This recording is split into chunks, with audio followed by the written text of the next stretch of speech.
I'm honored to have you, Professor Gao. How are you? Thank you for joining us. I'm fine. Thank you for having me. So first of all, I would like to talk about recent developments in Middle East, especially if we look at Israel's aggression and the way the world has responded.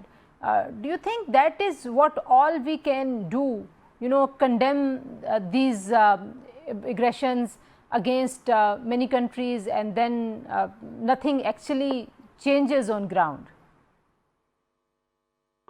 No, I think on the one hand, mankind should really work together to condemn whatever atrocities that Israel has been accused of and try our best to prevent Israel from repeating such acts of aggression. On the other hand, I think it is time for the world and for mankind as a whole to really play a very active role to stopping Israel from doing this.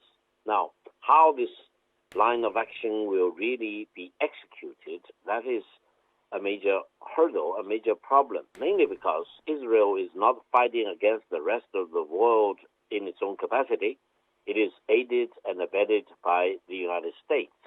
So, in terms of the aggression committed by Israel against many countries, including the brazen attack on Doha, which is a violation of the sovereignty and territorial integrity of Qatar, whatever relations between Israel and the United States, it is very obvious that Israel, as it claims, has already the consent of the United States before it launched such brazen attack on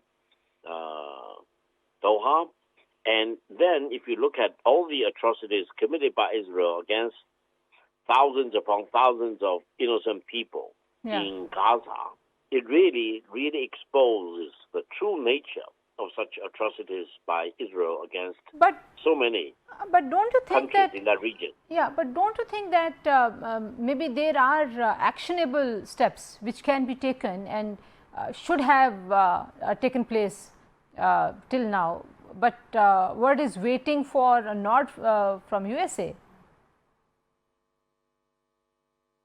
Well, I think it is almost impossible to change the mind of the United States. It has gone to such an extent that it unconditionally supports what Israel is doing, and it doesn't actually second guess the nature of the decisions made by Prime Minister Netanyahu or its military or its intelligence services. Now, this is very dangerous, because I think all countries, including the United States, really need to pause and think about the real nature of these activities committed by Israel, because most of which, including in Gaza and this time the brazen attack on Doha, for example, are really very obvious acts of war, acts of violation of sovereignty and territorial integrity of other countries, for example.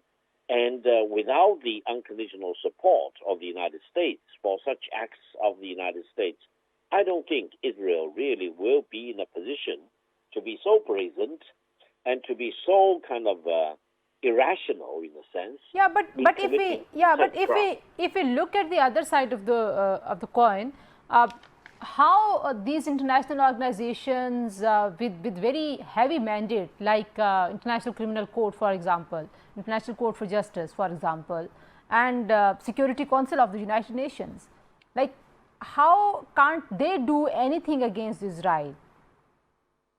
This is the pity of the current international political situation. At the United Nations, the decision-making is the Security Council of the United Nations, and with 5 permanent member states, each with a veto power, in dealing with such a very important situation, most likely the United Nations Security Council will be paralyzed because of the veto of one single permanent member state, that is the United States, because it wants to give unconditional support to Israel, regardless of the nature of some of these actions committed by Israel, which is very obvious cases of violation of action aggression, for example, crimes against humanity, Yeah. or